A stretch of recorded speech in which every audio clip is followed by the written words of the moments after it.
All right, welcome back. Jason Brown, I was told, has a very interesting take on this controversy. I don't know what it is. No one's tipped me off. JB, I've analogized this to Tiger Woods and Fuzzy Zeller. Tiger Woods brought something completely different to the game of golf and dominated a sport dominated by white people, and he's a person of color, and that made people like Fuzzy Zeller uncomfortable. I think we got the exact same thing going on here. White girl comes in dominating the black sport. These black girls are uncomfortable and jealous, and that's what's at the heart of all of this. Your take. Jason, let me first start off by saying enabled and entitled kids have become America's nightmare. And it starts with the lack of accountable parenting and leadership. We either allow it or we coach it. I don't care if it's selling a car or a CEO of BP Oil or a football coach. We allow it or we coach it. And that starts with parenting in the household. It starts with parental guidance and what they allow and what they coach. I got to say this. I don't know when trash talking has become such a trending topic. I think over the weekend, I thought this is my personal take on this. We have weak leadership, Jason. So under weak leadership, you will have a lot of weak-minded individuals who have no concept of what team means. Together, everyone achieves more. We don't have that mindset. So we have made this a black versus white thing on Twitter this weekend over this Clark and Reeves thing, when in reality, it's really a competitive sporting contest, which includes barbershop banter. And Jason, you know what, as well as anyone, our locker rooms were basically a large locker room, a large barbershop that included barbershop banter. That is what started and created cohesiveness. It allowed us to bond as brothers in the locker room. Just as if you grow up in a barbershop environment, there's barbershop banter. There was never anything personal. I believe that football teams, basketball teams, and America, which it once was, I believe it was built on barbershop banter and mama jokes. Mama jokes were a thing. That nobody took it personal. That was what it was. Over the weekend, seeing all this hoopla on social media has blown my mind, but I have to revert back to, Jason, we are so soft now that when you allow Russell Westbrook and Devin Booker and Kyrie Irving to have heckling fans in opposing stadiums booted out for heckling you, you now know that this is just it's unfathomable to have any type of barbershop banter on a basketball court to occur without it being white or black or racially motivated or something like that. I find it hard-pressed, Jason. I'm very hard-pressed to find or to think that these two girls were on the court yesterday disrespecting each other with racially motivated words. I don't believe that was happening. I believe they were back and forth jawing because olive oil-looking, 120-pound soaking wet white girl has been lighting up the NCAA tournament all tournament long, broke Glenn Rice's scoring record for men and women. And I believe when this was occurring and she beats Staley's, or what's her name at South Carolina? Don Staley. She beats her, scoring 41. I didn't see Acho. I didn't see Ryan Clark. I didn't see Stephen A. I haven't seen anybody coming out talking about her lighting everybody up. And then and I'm going to be honest and fair like I am. I heard your take over the weekend about you becoming more MAGA-centered.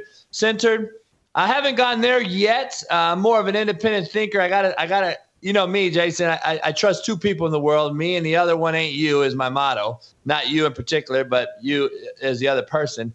And I'm sitting there thinking, man, we're in a bad state. We are in a bad state. Our leadership is absolutely so bad that our country is so divided between black and white, left and right, that we take this sport of any sport to a racially motivated topic. And it blows my mind that what happened to barbershop banter between players on a court or a field, and we get after it. I mean, this girl's been lighting everyone up, and now this girl for LSU said, I'm going to get in her mug, and I'm going to guard her for 40 minutes, and I'm going to do this, and I'm going to point at the ring finger, and I'm going to do all this stuff. And then you have old people coming out like, this is how I want to segregate this or clarify. We have social media influencers, and no mistake about it, Jason. Keith Olbermann is now an influencer. He's not a media member. He is now an influencer and a content creator, just like Dave Portnoy at Barstool is. They have come out and used expletives towards this girl from LSU, and it's funny now that we're victimizing Caitlin Clark by Kendrick Perkins and Jefferson, and all these guys are making her the victim in this thing by just basically saying, listen, I'm just playing. I got a horrible fourth foul. I was basically set for having no type of real hard fouls. I was basically limited, and I still lit them up for a pretty good final game. But my overall take, Jason, is this. Sorry to ramble, but here's my take. I believe we have missed. I think we've missed the fact of accountability. We have skipped over the accountable parties in this thing. We don't even go after the accountable party no more. We go after JB, let me cut you to the chase. You're dancing too much here. Yeah. Who's the bad guy here? Or is one individual worse than the other? I believe Caitlin Clark is a hot dog, without question. She's a hot dog and plays in a way that gets underneath people's skin. I don't have a problem. It reminds me of Steph Curry. I believe what Angel Reese did at the end of that game was classless and over the top. She had already taunted the girl with about 2 minutes left to go. No one cared at the free throw line. Following this girl around at the end of the game, over the top, then all these comments after the game about disrespect and blah, blah, blah, and I'm too hood and I'm too ghetto and I did this for the black girls or the girls that look like me, all this racial stuff, hot garbage. I'm going to go a step further where I think you are going, but you're tiptoeing. I do blame Kim Mulkey for allowing this. Kim Mulkey's a friend of mine. She won't like me saying this, but I do blame Kim Mulkey. Bad leadership and built of the desperation of LSU dropping the bag on Kim Mulkey to get her to come home and then dropping the bag on that team to get them to come play for her. That team was put together over the last 18, 20 months through name, image, and likeness. That's not some recruited team specifically to LSU. That's a name, image. That's the first NIL transfer portal team to win a championship. There was so much pressure on Kim Mulkey. She don't care what them girls did as long as they won a championship, and that's what that looked like to me. And that's where I was getting. I talked about it on my show. We have skipped over the accountability factor. There is people that are responsible, all right? You know, your producers are responsible for airing this show. You're accountable for what you say on the show. I don't believe people understand that. We have gone after a 20-year-old, two 20-year-olds on the court, but we have totally skipped over the accountable people here. And I totally agree with you.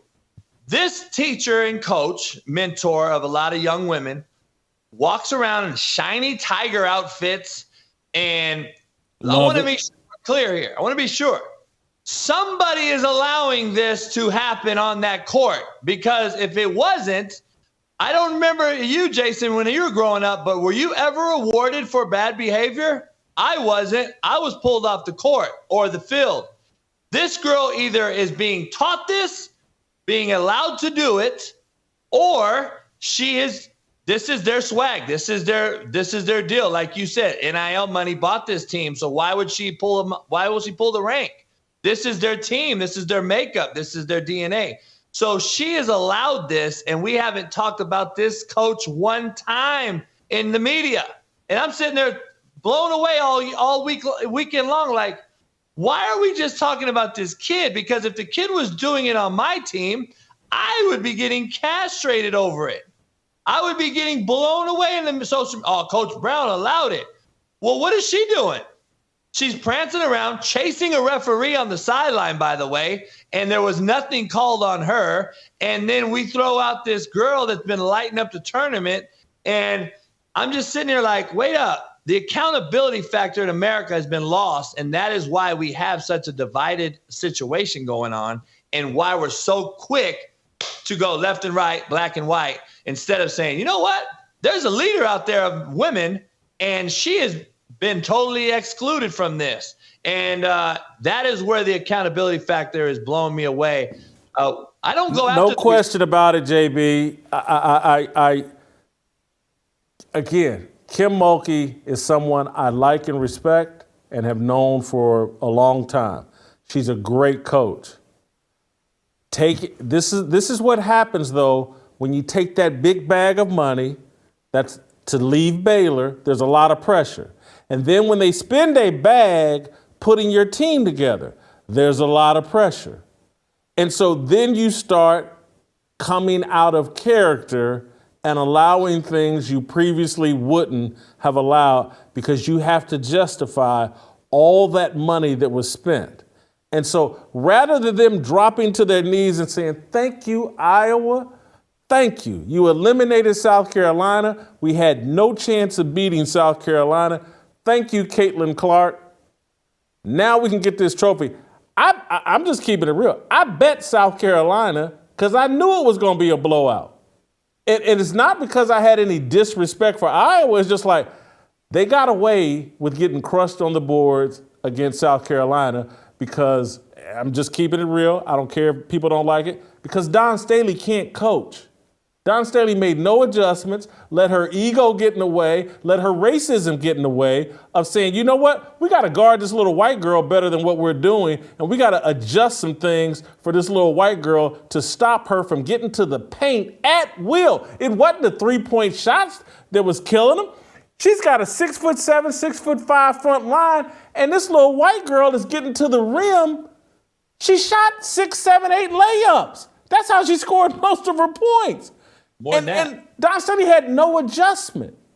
So they take advantage, but that would have worked against LSU, and LSU knows it, and they should have been thankful that Don Staley coached poorly and that those girls played lights out, but instead they go down the lane of, we hate this all-white Iowa team and their little white star, and we feel disrespected because they refuse to guard South Carolina.